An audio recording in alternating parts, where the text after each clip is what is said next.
Ahojte, tu je Ivan z portálu slovopravdy.sk a v tomto videu by som vám chcel ukázať, čo to znamená byť spasený a čo to znamená veriť v Pána Ježiša Krista. V Biblii v skutkoch 16. kapitole je napísané: Páni, čo musím spraviť, aby som bol spasený? Odpovedali mu: ver v Pána Ježiša Krista a budeš spasený ty aj tvoj dom. Často sa stretávam s tým, že ľudia ani nevedia, čo to znamená byť spasený, a nevedia, čo znamená veriť v Pána Ježiša Krista, a preto som sa rozhodol urobiť toto video, kde by som vám chcel ukázať, čo hovorí Biblia o tom, čo znamená byť spasený a čo znamená veriť v Pána Ježiša Krista. Na záver by som ešte chcel potom spomenúť, aký je problém v učeniach niektorých tzv. Kresťanských denominácií a prečo sú tieto učenia nebezpečné. Čo to znamená byť spasený? Keď sa pozrieme do slovníka, tak tam nájdeme niečo ako, že byť spasený znamená byť zachránený alebo byť vyslobodený z nejakého nebezpečenstva, z nejakého ohrozenia. Čiže na to, aby sme mohli byť spasení alebo zachránení, tak nám musí nejaké nebezpečenstvo hroziť. Takže čo nám hrozí? Čo nám hrozí? Aké nebezpečenstvo nám hrozí, od ktorého potrebujeme byť zachránení? No v prvom rade si musíme uvedomiť, že všetci sme zhrešili. Biblia hovorí, že každý, kto pácha hriech, koná aj proti zákonu. Hriech je predsa prestúpením zákona. Čo je to zákon? Určite poznáte 10 Božích prikázaní. To je časť Božieho zákona. Jedno z týchto prikázaní hovorí, že nevypovieš krivé svedectvo voči svojmu blížnemu, čiže neoklameš, ľudovo povedané. Ak povieme niekomu niečo, čo nie je pravda, tak sme ho oklamali. To z nás robí klamára. Rovnako ako keby sme niekoho zavraždili, tak to z nás robí vraha. Biblia ďalej hovorí, lebo všetci totiž zhrešili a nemajú slávy Božej. Ako je napísané, nie je to spravodlivého ani jedného, lebo nie je to na zemi spravodlivého človeka, čo by len dobre robil a nezhrešil. Čiže podľa týchto veršov Biblia hovorí, že všetci sme zhrešili, všetci máme nejaký hriech, všetci sme nejakým spôsobom prestúpili Boží zákon. Čiže všetci sme zhrešili. Na nešťastie, za to, že sme zhrešili, si niečo zaslúžime. Biblia hovorí, že odplata za hriech je smrť. Čiže čo je to odplata? Keď chodíme do roboty, tak dostávame odplatu za našu prácu. Dostávame to, čo si zaslúžime za to, čo sme urobili. Za náš hriech, čiže za to, že sme zhrešili, za to, že sme porušili trebárs niektoré z tých 10 Božích prikázaní, si podľa Biblie zaslúžime smrť. Ale akú smrť? Keď sa povie smrť, tak väčšina ľudí myslí na fyzickú smrť. V Biblii sa ale ďalej píše v Zjavení v kapitole 21:8: bojazliví však, neveriaci, ohavní, vrahovia, smilníci, tráviči, modloslúžobníci a všetci klamári budú mať podiel v jazere horiacom ohňom a sírov. To je druhá smrť. Čiže za to, že sme oklamali, už za jedno klamstvo si zaslúžime ísť na celú večnosť do pekla. Za to, že sme oklamali, si zaslúžime jednak fyzickú smrť a jednak druhú smrť. A čo je druhá smrť? No byť vrhnutý do jazera horiacom ohňom a sírov, čiže ísť do pekla. To je druhá smrť. Takže v prvom rade potrebujeme byť zachránení od trestu, ktorý si zaslúžime za to, že sme zhrešili, čiže od večného zatratenia v pekle. Opakom večného zatratenia je večný život, takže byť spasený od večného zatratenia znamená mať večný život, čo je to isté ako ísť do neba. Nevždy, keď Biblia používa slovo spasený, sa tým myslí spasený od pekla alebo zachránený od večného zatratenia. Vždy sa treba pozrieť na kontext, v ktorom sa slovo spasený nachádza. Napríklad v tejto pasáži v Marekovi 13. kapitole sa píše: a vydá brat brata na smrť a otec dieťa a deti povstanú proti rodičom a spôsobia, aby boli vydaní na smrť. A budete nenávidení od všetkých pre moje meno, ale ten, kto vytrvá až do konca, bude spasený. V tejto pasáži sa napríklad hovorí o posledných časoch a o prenasledovaní, akému budú vystavení kresťania. Čiže hovorí sa tu o záchrane pred fyzickou smrťou, pred popravovaním, veď tu sa aj píše, aby boli vydaní na smrť. Čiže hovorí sa tu o telesnej záchrane, pred prenasledovaním, pred popravami. Napríklad Matúšovi 24. kapitole, čo je paralelná pasáž, tiež hovorí o posledných časoch a o prenasledovaní kresťanov. V tejto pasáži sa píše: lebo vtedy bude veľké súženie, akého nebolo od počiatku sveta až doteraz, ani už nikdy viac nebude. A keby neboli skrátené tie dni, nebolo by zachránené niktoré telo, ale pre vyvolených budú skrátené tie dni. Čiže opäť si všimneme, že tu keď sa hovorí o spáse, nebolo by zachránené niktoré telo. Opäť sa tu hovorí o telesnej záchrane. Často počúvam, počúvam frázu, že kto vytrvá vo viere dokonca bude spasený. Lenže ani jedna z týchto pasáž nehovorí o vytrvávaní vo viere. Obidve hovoria, kto vytrvá, kto vydrží to prenasledovanie, až dokonca bude spasený. A opäť slovo spasený tu neznamená, že bude zachránený pred peklom, ale bude zachránený pred popravou, pred prenasledovaním. Jeho telo bude zachránené. Čiže tieto pasáže nehovoria o spáse, ale stretávam sa s tým, že ľudia ich používajú, aby ukázali, že kto vytrvá vo viere, až dokonca bude spasený. Spasený akože od pekla. Čiže nevyskytuje sa tu, že kto vytrvá vo viere, ani v jednej pasáži, a nehovorí sa tu o spasení od pekla, ale o fyzickej, o telesnej záchrane. No a čo znamená veriť v Krista? Najprv si povedzme, kto je to Pán Ježiš Kristus. Pán Ježiš Kristus je Boh v ľudskom tele. V Biblii sa píše, že Boh zobral na seba podobu človeka. Podobný sa stal ľuďom, bol pokúšaný po všetkých stránkach ako sme my, ale nikdy nezhrešil. Pán Ježiš Kristus žil dokonalý život, aký nikto z nás nemôže žiť. V Biblii sa píše, že podobný sa stal ľuďom, keď sa zjavil ako človek. On sa zjavil, aby sňal hriechy a v ňom nie je to hriechu. Lebo toho, ktorý nepoznal hriechu, učinil za nás hriechom, aby my sme boli spravodlivosťou Božou v ňom. Pán Ježiš Kristus, aj keď nemal žiadny hriech, ľudia na neho napľuli, zbičovali ho a ukrižovali ho. Tým nebol ukrižovaný, nebol potrestaný za svoje hriechy, keďže on nemal žiadne hriechy, on bol potrestaný za naše hriechy. Biblia hovorí, že sám vyniesol naše hriechy na svojom tele na drevo. A on je zmierením za naše hriechy, no nie len za naše, ale aj za hriechy celého sveta. Potom, ako Pán Ježiš zomrel na kríži, zobrali jeho telo a pochovali ho. Jeho duša išla na 3 dni a 3 noci do pekla, čo je vlastne náš trest za náš hriech. Pán Ježiš Kristus nemal ani jeden hriech, ale on zobral náš trest na seba, takže išiel na 3 dni a 3 noci do pekla. My si tam zaslúžime ísť, on si tam nezaslúžil ísť. A na 3. deň vstal z mŕtvych, čím premohol smrť a čím vlastne dokázal, že má moc nad smrťou a že je Boh. Biblia hovorí, ani jeho duša nezostala v pekle, ani jeho telo nevidelo porušenie. Tohto Ježiša vzkriesil Boh a my všetci sme svedkami toho. Otec ma miluje, lebo dávam svoj život, aby som si ho zase vzal. Nikto mi ho neberie, ja ho kladiem dobrovoľne. Mám moc ho dať a mám moc ho zase vziať. Veľa ľudí hovorí, že toto o Kristovi vie, ale nevedia, ako to s nami súvisí. V Biblii sa píše: pripomínam vám, bratia, evanjelium, ktoré som vám zvestoval, ktoré ste aj prijali, aj zotrvávate v ňom a skrze ktoré aj ste spasení, ak ho zachovávate tak, ako som vám ho zvestoval, inak by ste nadarmo uverili. Odovzdal som vám totiž predovšetkým, čo som aj sám prijal, že Kristus umrel pre naše hriechy podľa písem a bol pochovaný a v 3. deň bol vzkriesený podľa písem. Čiže Pán Ježiš Kristus toto všetko urobil pre nás, aby my sme mohli byť zachránení od pekla, od trestu, ktorý si zaslúžime za to, že sme zhrešili. Tak Pán Ježiš Kristus tento trest zobral na seba, on išiel do pekla na 3 dni a 3 noci a potom stal z mŕtvych. A to je dobrá správa pre nás, že vďaka tomu, že toto Pán Ježiš Kristus urobil, my teraz nemusíme ísť do pekla. To je dobrá správa, to je evanjelium. Ďalej sa píše, veď ja sa nehanbím za Kristovo evanjelium, lebo ono je mocou Božou na spasenie každému veriacemu.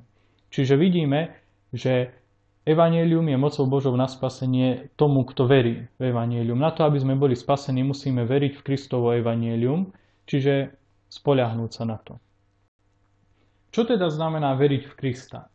V Biblii je napísané: riekol je Ježiš, ja som vzkriesenie a život, kto verí vo mňa, bude žiť aj keď umrie, a nik neumrie na veky, kto žije a verí vo mňa. Či veríš tomu? Povedzme, že mi kamarát sľúbi, že mi opraví auto. Keď mu ja vtedy poviem, že verím v teba, neznamená to, že verím, že ten kamarát existuje, ale že sa spolieham na to, že splní to, čo mi sľúbil, že mi naozaj to auto opraví.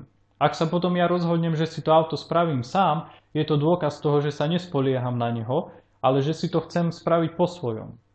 Kristus nám tiež sľúbil, že nik neumrie na veky, kto žije a verí v neho, že Pán Ježiš Kristus je ten, ktorý zaplatil výkupné za naše hriechy, ktorý zomrel, bol pochovaný a vstal z mŕtvych. A ja keď poviem, že verím v Krista, tak to neznamená len, že verím, že existuje, ale že sa spolieham na to, že to, čo on urobil pre nás, že vďaka tomu ja budem zachránený, že vďaka tomu nepôjdem do pekla. Ale niektorí povedia, ja verím v Krista, ale do neba idem za to, aký som dobrý, alebo za to, že nie som až taký zlý. Čiže to znamená, že oni veria, že Kristus existuje, možno veria, že Kristus naozaj zomrel, bol pochovaný a vstal z mŕtvych, ale nespoliehajú sa na neho, že vďaka nemu idú do neba, ale spoliehajú sa na to, že do neba pôjdu vďaka svojim skutkom, vďaka tomu, že oni sú dobrí, že sa dali pokrstiť a tak ďalej. Čiže rozdiel je veriť, že Kristus existoval, prípadne, že Kristus zomrel, bol pochovaný a vstal z mŕtvych, ale do neba ideme vlastnou cestou. Verím tomu, že do neba idem za to, aký som dobrý, že som sa dal pokrstiť a tak ďalej. A je rozdiel veriť, že Pán Ježiš Kristus zomrel, bol pochovaný a vstal z mŕtvych a vďaka tomu ideme do neba, že sa spoliehame na to, že celú dôveru vložíme do toho, čo Pán Ježiš Kristus urobil a čo nám sľúbil.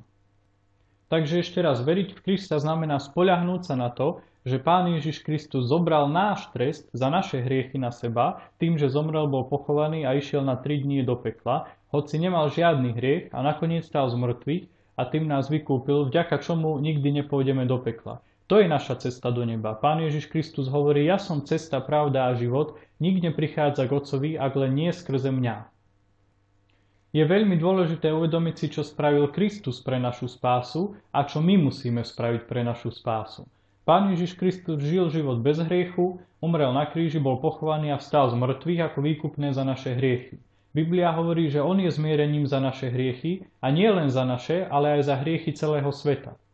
Lenže aj keď Kristus zomrel za všetkých, neznamená to, že všetci pôjdu do neba. Je ešte jedna vec, ktorú my musíme spraviť. V Biblii je otázka, čo musím spraviť, aby som bol spasený?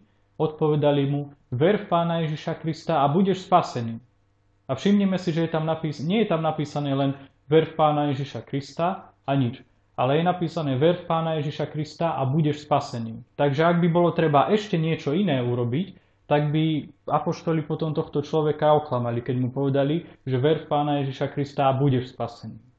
Takže vidíme, že jediné, čo my musíme urobiť pre našu spásu, je uveriť v Pána Ježiša Krista, teda spoľahnúť sa na to, že on je naša cesta do neba. V Biblii je ďalej napísané, ako je ľuďom uložené raz umrieť a potom príde súd. Zoberme si napríklad klasický súd. Máme zákon. Porušenie zákona označíme ako trestný čin. A keď niekto spácha trestný čin, tak príde pred súd a súd sa mu určí trest za porušenie zákona, za ten jeho trestný čin. Čiže napríklad, keď niekoho zavraždia, teda sa poruší zákon, polícia zatkne toho vraha a podstavia ho pred súd. No a pred vyneseným rozsudku sa ho sudca spýta, čo by chcel povedať na svoju obhajobu. No a predstavme si, že by tento vrah povedal, že no dobre, tohto som síce zavraždil, ale pozrite sa, aký som bol inak dobrý, že ako som chodil do kostola, ako som dával chudobným a tak ďalej. Mal by toto sudca brať ako, mal by ho za to teda pustiť, ten sudca, bez trestu, mal by mu ten trest odpustiť na základe tohto. No a takisto je to aj pri Božom súde. Máme Boží zákon. Prestúpenie Božieho zákona sa nazýva hriech. Ako sme si ukázali, Biblia hovorí, že všetci sme zhrešili a nemáme slávy Božej. To znamená, že každý z nás niekto porušil niektoré z 10 Božích prikázaní. Niekto si povie, že no dobre, oklamal som, ale nikoho som nezabil. No tak si porušil prikázanie, že nikoho neoklameš. No a za tento jeden hriech pôjdeme pred súd. No a my už teraz môžeme vedieť, že odplata za hriech je smrť, ako sa píše Rímskym 6.23. Čiže vieme, že Boh určil trest za to jedno klamstvo, za ten náš hriech, určil trest, že máme ísť do pekla. Odplata za hriech je smrť, čiže fyzická smrť a potom druhá smrť, byť vrhnutý do ohnivého jazera, čiže do pekla. No a v obidvoch prípadoch, aj v prípade toho klasického súdu, aj v prípade toho Božieho súdu, je len jediný spôsob, ako sa dá vyhnúť zaslúženému trestu, a to je tým, že nám sudca udelí milosť. No dobre, a ako nám teda Pán Boh udelí milosť? V Biblii sa píše, lebo milosťou ste spasení skrze vieru. A to nie sami zo seba, je to Boží dar, nie zo skutkov, aby sa nikto nechválil. Čiže vidíme, že Pán Boh nám udelí milosť skrze vieru v Pána Ježiša Krista. Pretože, ako sme si spomínali, Pán Ježiš Kristus už bol potrestaný miesto nás. Pán Ježiš Kristus zobral náš trest na seba. Takže Pán Boh nám udelí milosť skrze vieru, keď sa spoliehame na Pána Ježiša Krista.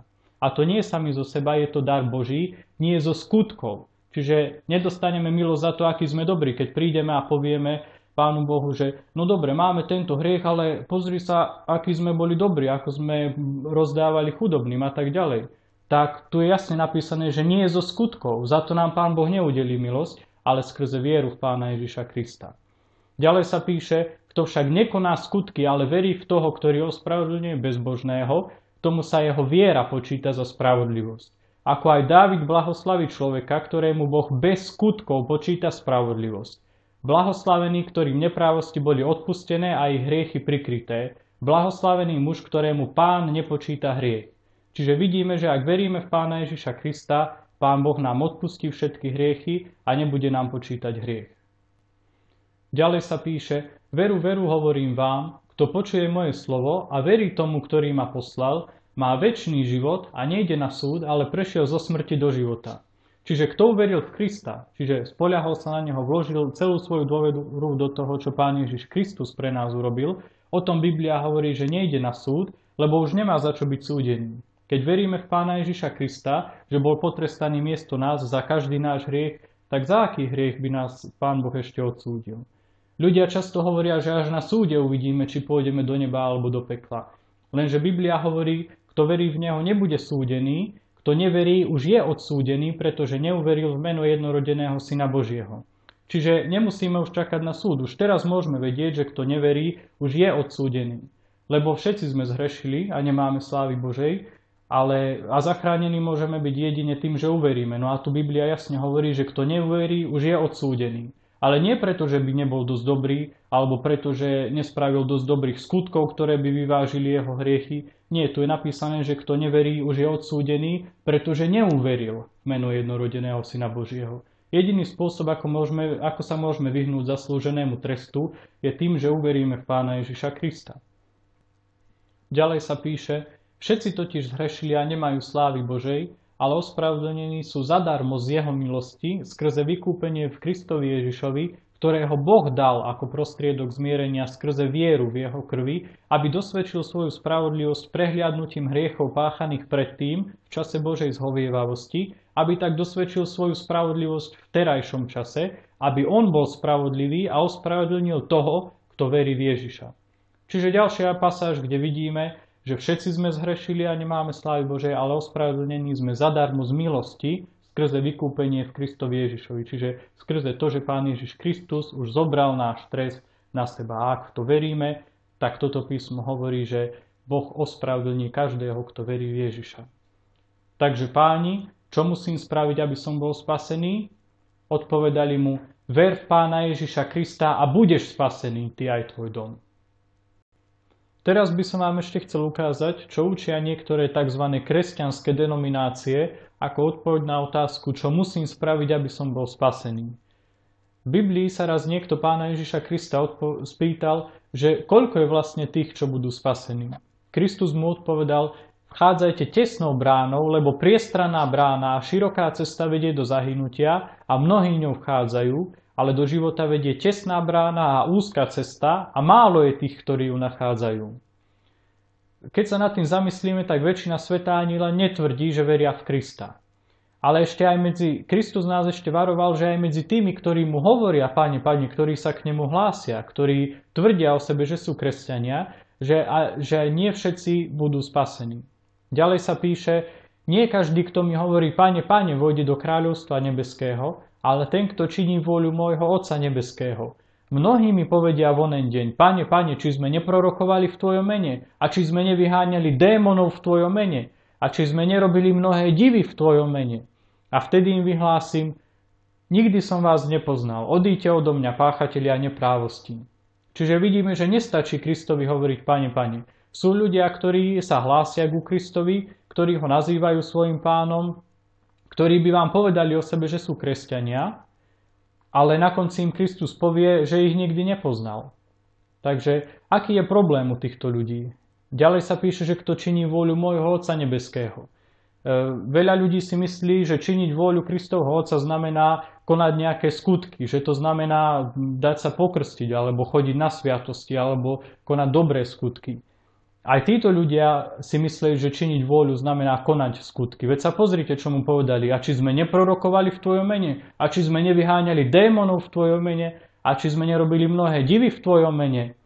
A Kristus im povedal, že ich nikdy nepoznal. Odíďte odo mňa, páchatelia neprávosti. Takže čo je vôľa Kristovho Otca na spasenie? Čo chce Pán Boh, aby sme konali na spasenie? Takže čo hovorí Biblia o tom, čo je vôľa Kristovho Otca na spasenie? V Biblii sa píše, a to je vôľa toho, ktorý ma poslal, aby každý, kto vidí Syna a verí v Neho, mal večný život a ja ho vzkriesím v posledný deň. Čiže vidíme, že činiť vôľu Kristovho Otca znamená veriť v Pána Ježiša Krista, veriť v toho, ktorého on poslal. Tí ľudia, ktorých Kristus spomína v Matúšovi 7, nečinili vôľu Kristovho Otca. Hoci sa nazývali Krista svojim pánom, neverili v Krista, lebo sa spoliehali na svoje skutky, že ich dostanú do neba. Človek, ktorý verí v Krista, vie, že do neba nejde za svoje zásluhy, ale za to, čo Kristus pre neho urobil na kríži. Takže by mu určite nezačal vyťahovať svoje skutky, ktoré konal v jeho mene, aby ho Kristus pustil do neba. Takže pozrime sa na to, čo učí väčšina tzv. Kresťanských denominácií. Väčšina denominácií správne učí, čo Kristus urobil.